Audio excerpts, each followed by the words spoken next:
वृश्चिक राशि वाले बंधुओं, आप सभी का स्वागत है, अभिनंदन है आपके अपने चैनल वैदिक मंथन भिंड यूट्यूब चैनल में।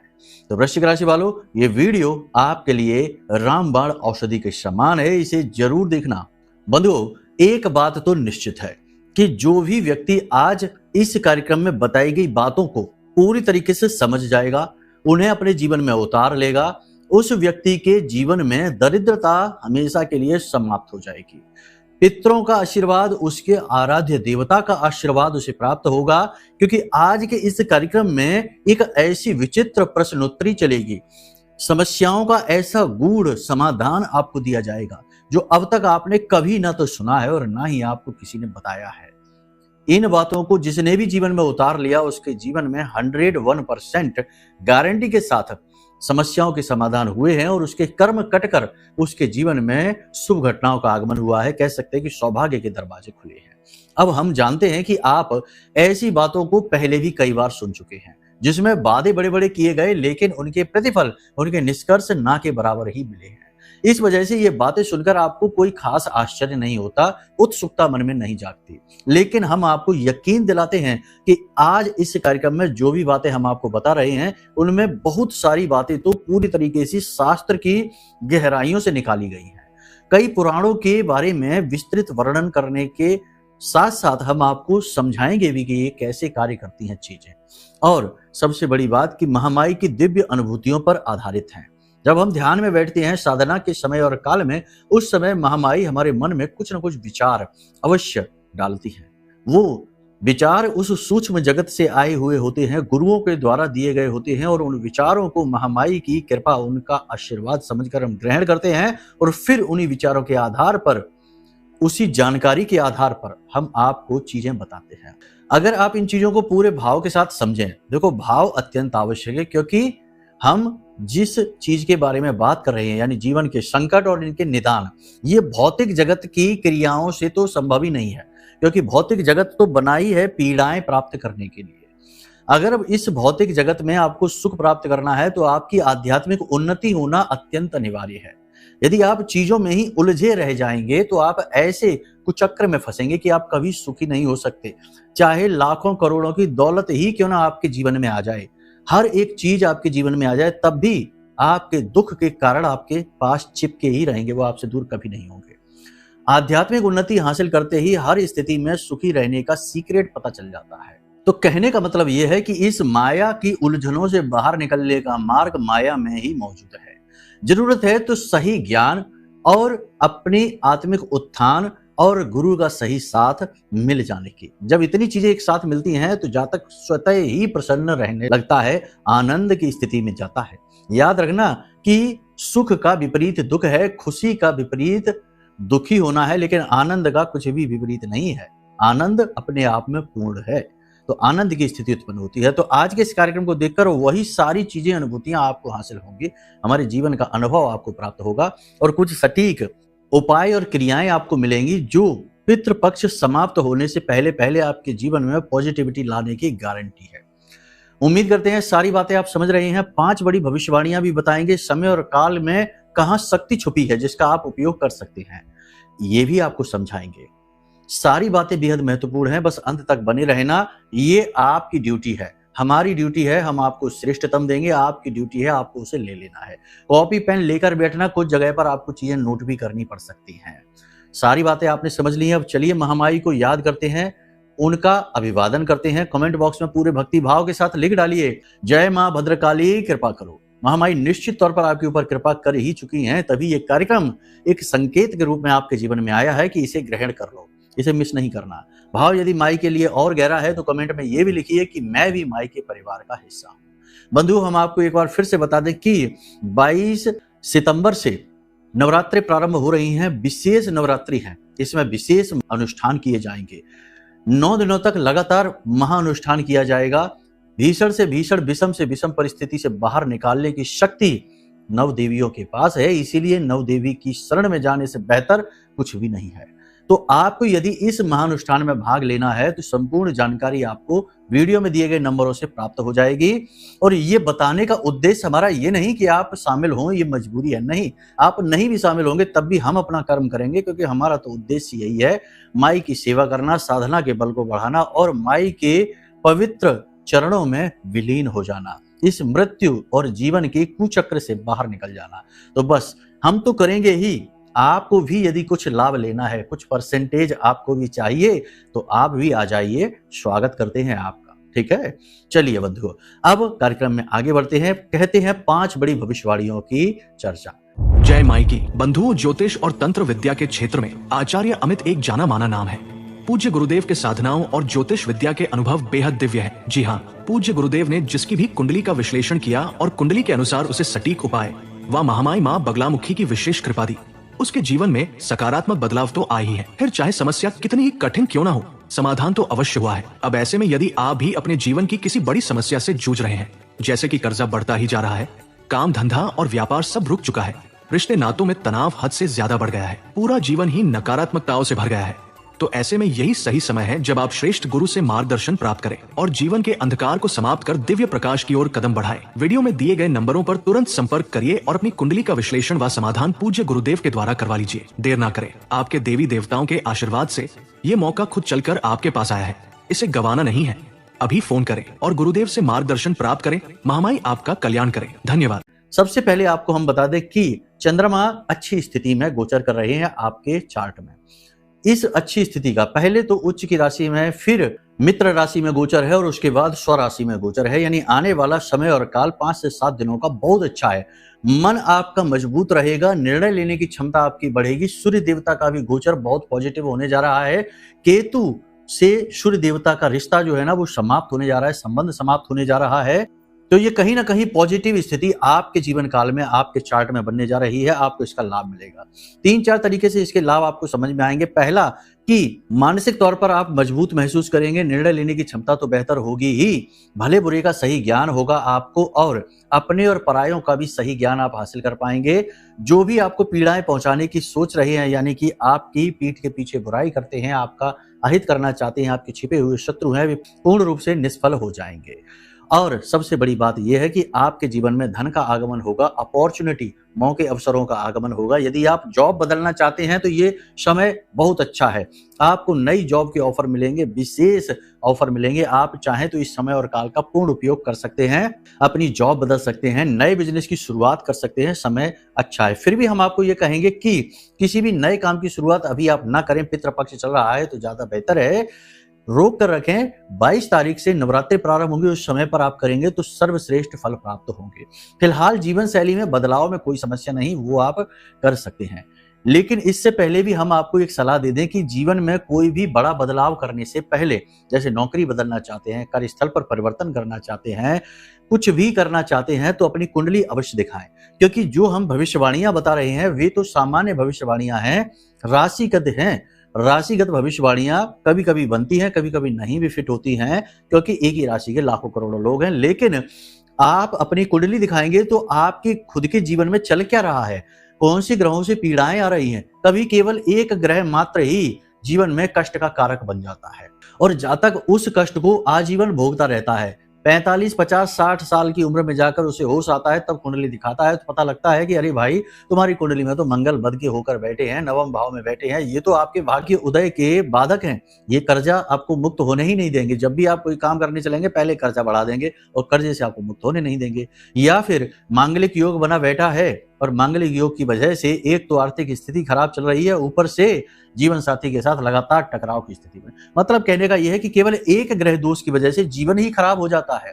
तो बेहतर यह है कि आप अपनी कुंडली दिखा लें, तब कोई बड़ा निर्णय लें, अच्छा कार्य करें। नौकरी ज्वाइन कर रहे हैं तब भी, कोई भी शुभ कार्य, कोई भी अच्छा कार्य है, कुंडली विश्लेषण अत्यंत आवश्यक है। ये आपके आज के समय की संपूर्ण सूचनाएं, दोषों का समापन और जीवन में उन्नति की कारक होती है। हमारे पुरखे पूर्वज बहुत बुद्धिमान थे। वो पहले ऐसी विधा बनाकर बैठे थे कि बालक जैसे ही संसार में आया तुरंत उसका पत्रा, उसका चार्ट भरना शुरू कर देते थे, उसकी पत्री बनाते थे, कहते इसकी पत्री बनवा दो। लेकिन अब तो लोग नहीं करवाते, ये सब लिख के रख लेते हैं लेकिन करवाते नहीं हैं। लेकिन आप करवा लीजिए, ठीक है। ये हो गया आपके लिए। देखो, सलाह देना हमारा काम है, मानना ना मानना आपकी मर्जी है। हमसे कराएं या किसी और से कराएं, जिससे मन है उससे करवा लें कुंडली विश्लेषण। हम नहीं कहते कि हमारे ही पास आओ, हमें लालच नहीं है, बस हम मार्गदर्शन दे रहे हैं क्योंकि हमारा ये काम है, यही हमारी माई ने हमको सेवा दी है, तो हम इसलिए आपको ये बताते हैं, ठीक है। अब अगली बात आपको बता दें, ज्यादा जोश अच्छा नहीं रहेगा। आपके शरीर में ऊर्जा का प्रवाह, क्योंकि मंगल का भी गोचर हो चुका है, ऊर्जा का प्रवाह तेज होगा, आपके सोचने की गति बढ़ेगी, आप चीजों में परिवर्तन करना चाहेंगे। रिश्ते नातों में भी आपको संतुलन की आवश्यकता रहेगी, क्योंकि आप कठोर शब्दों का प्रयोग करेंगे, नियम संयम का बहुत कठोरता से पालन करेंगे। जैसे आप चल रहे हैं वैसे ही चाहेंगे कि आपके जानने वाले, आपके रिश्तेदार, आपके जीवन साथी वैसे ही चलें। लेकिन ऐसा तालमेल बन पाना जरूरी नहीं है। वे अलग तरीके से चलेंगे, उनका जीवन, उनका विचार, उनकी दिशा अलग है। आप किसी पर भी हक ज्यादा जताने की कोशिश ना करें, एक सीमा में ही रहें, ठीक है। कहने का मतलब ये है कि आप ज्यादा जोश में आकर किसी पर ज्यादा प्रभाव जमाने लगेंगे, अपना हक समझकर किसी से कोई बात कहेंगे, लेकिन आपकी बात गलत साबित हो जाएगी। आपका हक तो चला ही जाएगा, लेकिन आपके रिश्ते में भी थोड़ी खींचतान, थोड़ी उथल पुथल हो जाएगी, मन आपका खराब हो जाएगा। आप भावुक इंसान हैं। यदि आप इस तरह से आत्म नियंत्रण खोएंगे और आपका मन अगर एक बार खराब हो गया, तो वो कई दिनों तक आपके मन में बात उलझी रहती है। अचानक से कोई बड़ा खर्चा आएगा, आ जाने दो, कोई दिक्कत नहीं, आप तैयार हैं। खर्चा फिजूल खर्ची में नहीं होगा, किसी जरूरी जगह पर ही खर्चा होगा। आपको पार्टनरशिप के ऑफर मिल सकते हैं, बिजनेस आपका ठीक ठाक चलने लगेगा, गति इसमें आने लगेगी। केवल आपको अपनी भावनाओं पर नियंत्रण रखना होगा। जो भी निर्णय आप लें, जोश में कम, होश में आकर लें। किसी की बातों में आकर कोई भी कार्य आप ना करें और वाणी पर अपना नियंत्रण पूरी तरह से बनाकर रखें। योग, प्राणायाम, कसरत आदि आप अवश्य करें। स्वास्थ्य का ध्यान रखना बेहद आवश्यक है। 3 जगह से परेशानी आपको आने वाले 3 से 5 दिनों में आएगी। पहली परेशानी आएगी कि कोई व्यक्ति आपको बुरी खबर सुनाएगा। दूसरी परेशानी आएगी कि स्वास्थ्य को लेकर आपको कष्ट हो सकता है, यानी अचानक से आपकी तबीयत खराब हो सकती है। तीसरी परेशानी आएगी कि लोग आपकी छवि खराब करने की कोशिश करेंगे, बिना मतलब में आपके पीछे षड्यंत्र रचेंगे, आपके खिलाफ बोलेंगे, बातें बनाएंगे और आपको बदनाम करने की कोशिशें करेंगे। लेकिन आप इन सब चीजों से अच्छी तरीके से निपट सकते हैं यदि आप अपने आप को शांत रख सके, यदि आप अपने ऊपर पूरा नियंत्रण बनाकर रख सके। भावनात्मक नियंत्रण की बात हो रही है ये, ठीक है। दूसरों के जीवन में क्या चल रहा है, जरूर से ज्यादा इसके बारे में सोचना छोड़ दें, अपने बारे में सोचें। हम हर बार यही कहते हैं कि स्वार्थी बन जाइए, अपना अर्थ ढूंढिए।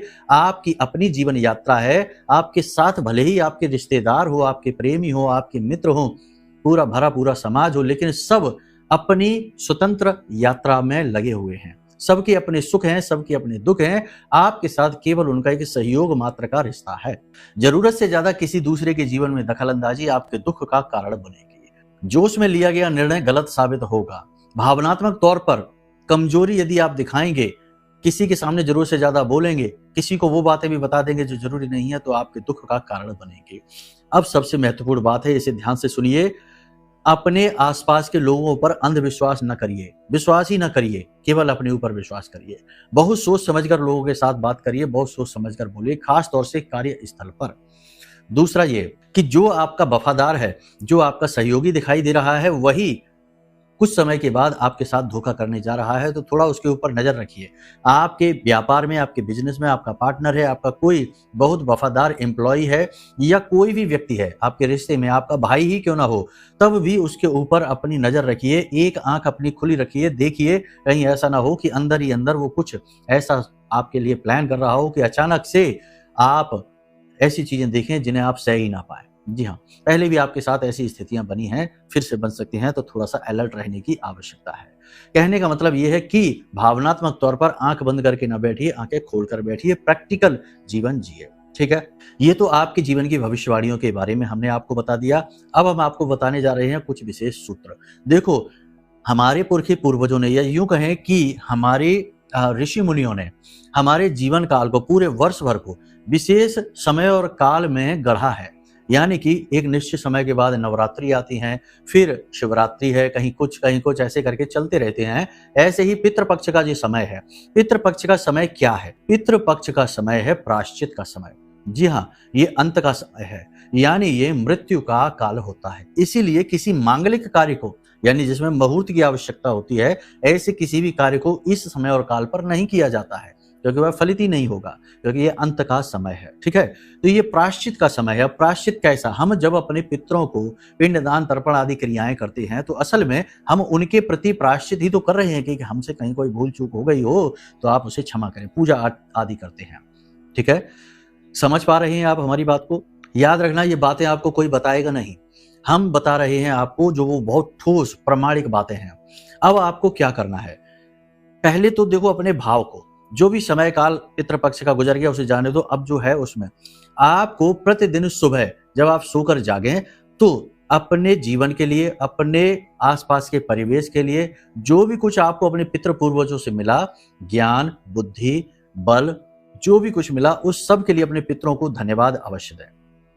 ठीक है, ये बेहद आवश्यक है। ऐसा करने से आपका भाव परिवर्तित होना शुरू हो जाएगा और दिन के शुरुआत से ही, प्रारंभ होने से ही पितरों की कृपा आपके साथ रहनी शुरू हो जाएगी। अब आप सुनिए, दोपहर को लगभग 11:30 बजे से 12:15 बजे तक का समय जो होता है, इसे कुतप बेला कहा जाता है, कुतप काल कहा जाता है। 24 घंटे में 30 मुहूर्त होते हैं, 48 मिनट का मुहूर्त होता है और दिन के समय 15 और रात्रि के समय 15 मुहूर्त होते हैं। आप समझ ही रहे होंगे, मुहूर्त तो आपने सुना ही होगा, 48 मिनट का एक मुहूर्त होता है। तो ऐसा ही एक मुहूर्त होता है जिसे कुतप बेला कहा जाता है। पितरों के लिए कोई भी कर्म जब किया जाता है तो वो इस कुतप बेला में यदि कर दिया जाए तो वह सीधा पितरों से जाकर जुड़ जाता है, यानी कि इस बेला का सीधा संबंध पितरों से है। पीपल के वृक्ष का, यानी इस कुतप बेला में, शास्त्रों में कहा जाता है कि कुतप बेला में पीपल के वृक्ष के नीचे पितरों का वास होता है। पीपल का वृक्ष ऐसा है जिसमें कई प्रकार की देवी देवताओं का वास होता है। एक तरफ तो लक्ष्मी और दूसरी तरफ अलक्ष्मी का भी वास इसमें माना जाता है। तो आप समझिए। तो अब आपको क्या करना है, ध्यान से सुनिए। सबसे पहले तो आप जब सुबह सोकर जागे तो अपने पितरों को आभार व्यक्त करें और मन में इस मंत्र को बोले, मन में बोले, ओम पितृ देवताभ्यो नमः, ओम पितृ देवताभ्यो नमः। इस प्रकार से बोलें, 3 बार बोलें। उसके बाद बोलें ओम स्थान देवताभ्यो नमः, ओम स्थान देवताभ्यो नमः। 3 बार इस मंत्र को बोलें और फिर बोलें ओम कुल देवताभ्यो नमः, ओम कुल देवताभ्यो नमः। 3 बार इस मंत्र को बोले, यानी 3 बार इन मंत्रों को आपने बोला, मन में बोलना है, उच्चारण नहीं करना, अपने बिस्तर पर बैठे बैठे ही करना है। उसके बाद थोड़ी देर के लिए आंखें बंद करके ध्यान की मुद्रा में बैठना है। कुछ भी सोचना विचारना नहीं है, मोबाइल फोन नहीं देखना है, मन को शांत रखना है। उसके बाद स्नान आदि करने, अपना नित्य कर्म से मुक्त होकर स्नान आदि करने जाना है। सूर्य देवता को अर्घ्य देना है और उसी के साथ साथ पितरों को भी तर्पण देना है।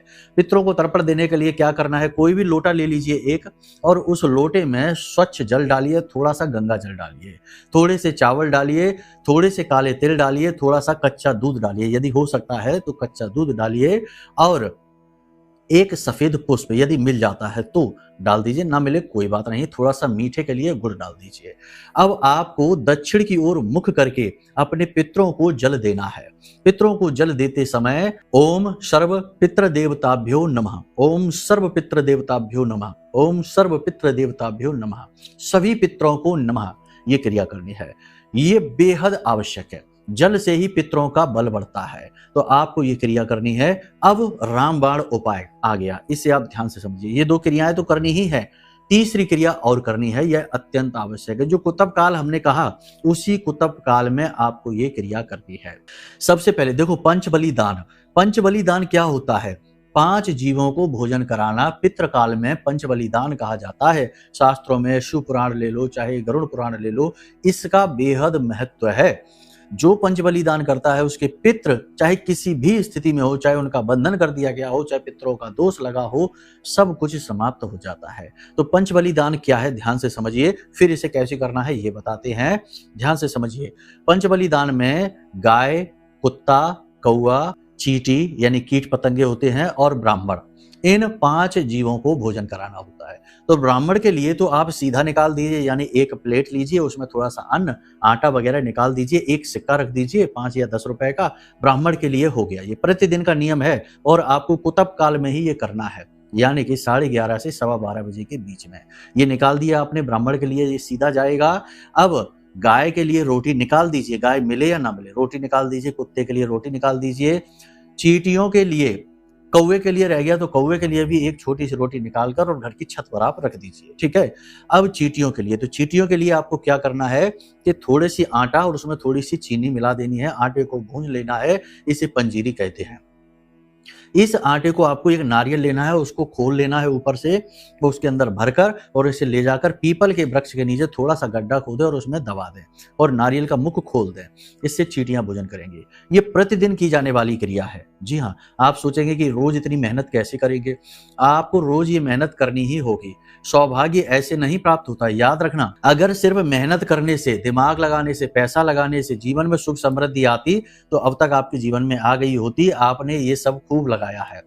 जरूरत है अपने सितारों को अपने पक्ष में करने की, देवताओं की कृपा आशीर्वाद प्राप्त करने की। और श्रीमद् भागवतम की कथा कहती है कि पितृ देवता आपके प्रथम देव हैं, यानी प्रथम गण हैं। अगर आप अपने प्रथम गणों को ही सुखी नहीं कर सकते तो अन्य किसी देवी देवता की गणों की आपको कृपा प्राप्त हो ही नहीं सकती है।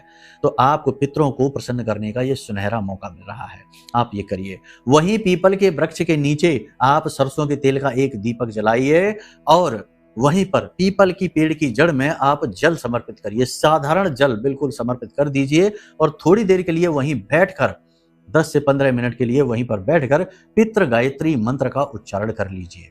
अब पितृ गायत्री मंत्र क्या है आप समझो। गायत्री जो है ना, वो ऐसी देवी हैं जो कि भयानक से भयानक, बुरी से बुरी स्थिति से बाहर निकालने की क्षमता रखती हैं। देवियों में सर्वोपरि इन्हें कहा जाता है। सभी देवी शक्तियां इनके अंदर समाहित होती हैं, ठीक है ना। कह सकते हैं कि सभी देवियों का एक रूप गायत्री है। तो अब हर एक मंत्र में गायत्री का जब अनुमोदन किया जाता है तो पितृ गायत्री बन जाता है। तो पितरों का यह विशेष मंत्र है जिसे पितृ गायत्री कहते हैं। यह बेहद शक्तिशाली मंत्र बन जाता है। इस मंत्र का आपको उच्चारण करना है। मंत्र आपके मोबाइल की स्क्रीन पर दिखाई दे रहा है, हम आपको बोलकर भी बता देते हैं। ओम पितृगणाय विद्महे जगत धारिणी धीमहि तन्नो पित्रो प्रचोदयात्। ये मंत्र हमने आपको बोलकर भी बता दिया है। इस मंत्र का आपको उच्चारण करना है। इसी के साथ साथ देवी की साक्षात कृपा अपने जीवन में लाने के लिए, देवी का प्रेम, उनका आशीर्वाद अपने जीवन में लाने के लिए आपको देवी के लिए विशेष अनुष्ठान तप करने चाहिए। लेकिन इस भौतिकवादी जीवन में अनुष्ठान तप करना इतना आसान नहीं है, क्योंकि रोजी रोटी भी कमानी है। तो इसी समस्या के, क्योंकि हर इंसान नहीं कर सकता महामाई को प्रसन्न, तो हमने अपनी साधना बल से हमारी जो आराध्य देवी हैं महामाई माँ बगलामुखी, उनका महारक्षा कवच निर्मित किया है जो कुछ इस प्रकार से दिखाई देता है। आप इस महारक्षा कवच को ऑर्डर कर सकते हैं। यही सही समय और काल है जब आप इस महारक्षा कवच को ऑर्डर करके देवी की साक्षात कृपा और आशीर्वाद प्राप्त कर सकते हैं। याद रखना कि ये भाव से जुड़ा हुआ है। कुतर्क करेंगे, उल्टी सीधे विचार मन में लेकर आएंगे तो बिल्कुल ऑर्डर न करें, आपके लिए है ही नहीं ये। पहले मन को शुद्ध करिए, चित्त को शुद्ध करिए। बहुत ही छोटी सी दक्षिणा में इस कवच को हम आपको उपलब्ध करा रहे हैं, जो इसका निर्माण मूल्य ही है, ठीक है। बेचना नहीं है, बेचना होता तो इसकी दक्षिणा बहुत बड़ी कर देते हैं हम, लोग ये कर भी रहे हैं। लेकिन कोई बात नहीं है, ये सारी बातें समझने की हैं, भाव की हैं। महामाई की सीधी कृपा और आशीर्वाद आपको इससे प्राप्त हो जाएगी, ये बात की गारंटी है। हमने अपनी साधना का बल दिया है, विशेष मंत्रों से इसे जागृत किया है। जब आप इसे खुद धारण करेंगे तो आपको महसूस होगा ये किस प्रकार की शक्ति को लेकर आया है, ठीक है। तो आप ये भी कर सकते हैं। बाकी जो हमने बातें बताई हैं कार्यक्रम में, इन बातों को जीवन में उतारिए। आचरणों पर विशेष कार्य करिए, क्योंकि पितरों को गलत आचरण बिल्कुल भी पसंद नहीं है। असल में आज के समय में 70 से 80% लोगों के जीवन में पितृदोष लगा हुआ है। जी हाँ, आश्चर्य होगा आपको ये जानकर। और पितृदोष लगा ही इसलिए है कि घर में उल्टे सीधे नशीले पदार्थों की बोतलें रखी हैं, उल्टे सीधे कर्म हो रहे हैं। लोग जाने क्या क्या कर रहे हैं, पैसा कमाने के लिए अपना दीन ईमान तक बेचने में लगे हुए हैं।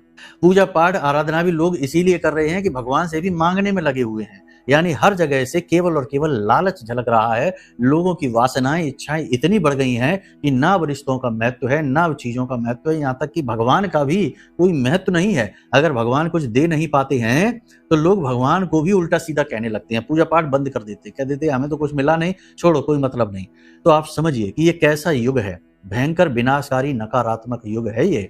तो ऐसे युग में अपने आप को बचा कर रख पाना, अपने आचरणों को शुद्ध रख पाना बेहद मुश्किल है। बहुत ही सौभाग्यशाली होते हैं वे लोग जिन्हें ऐसे भयानक भीषण युग में सदगुरु का आशीर्वाद मिल जाता है, प्रेम मिल जाता है। आपको भी मिल जाएगा तो आप भी सीधे अपने उस परम तत्व के बोध को प्राप्त कर लेंगे। ठीक है, कोई बात नहीं है। फिलहाल आप अपने आप का आकलन करते रहिए, अपने चित्त को, अपने मन को शुद्ध बनाकर रखिए। ठीक है, इस प्रकार पितरों की बड़ी सरलता से प्राप्ति होती है। उम्मीद करते हैं सारी बातों का आप उपयोग कर पाएंगे, इन्हें आप समझ पाएंगे और इन बातों का आपको लाभ भी प्राप्त होगा। अगर आपने सब कुछ ठीक से समझ लिया तो लाभ तो 100% मिलेगा। ठीक है, चलिए बंधुओं, कार्यक्रम को यहीं विराम देते हैं। माई के प्रति अपनी आस्था और विश्वास जरूर बनाकर रखिए, क्योंकि आपका उद्धार तो माई माँ बगलामुखी ही करेंगी। ठीक है, प्रेम से बोलिए जय माई की, जय माँ बगलामुखी। हमारे प्रिय और परम पूज्य आचार्य जी ने अपनी साधनाओं के अनुभवों पर आधारित शक्तिशाली उपाय और क्रियाओं के माध्यम से हजारों लोगों के जीवन को पूरी तरह से बदला है। आचार्य जी के द्वारा बताया गया हर एक उपाय इतना सटीक और कारगर होता है कि जो भी इसे पूरे भाव के साथ कर लेता है उसे साक्षात महामाई की कृपा और आशीर्वाद प्राप्त हो जाती है। इसलिए निसंकोच इन उपायों को पूरे भाव के साथ करिए, आपका कल्याण होगा। जय माई की।